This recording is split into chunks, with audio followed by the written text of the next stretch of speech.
markaad quraanka akhrisid oo ilaahay dartiis u akhrisid wajiga ilaahay aad u akhrisid niyadaadana ay ku jirto inuu wax ku siiyo quraanku waa ku siinaya kariim ilaaha ku tilmaamay wuuna bixiyaa ma aha in aad u akhrisid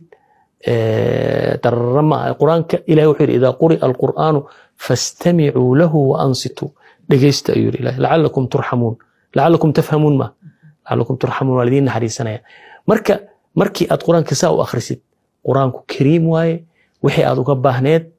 ilaahay subxaanahu wa ta'aala barakatiyo kugu siinaya quraanku waxa waaye uu ilaahay noo sheegay aziiz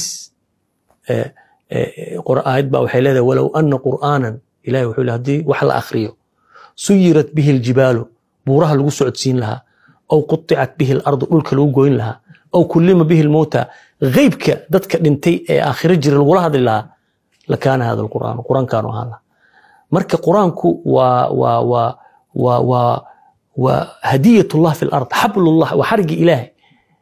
kama wado dhaqankiisa waxaan ka wadaa daatada quraanka ayaa waxay u baahan tahay qof walba inuu qabsado gabadh iyo wiilba oo ay xiriir la yeeshaan ay u dhawaadaan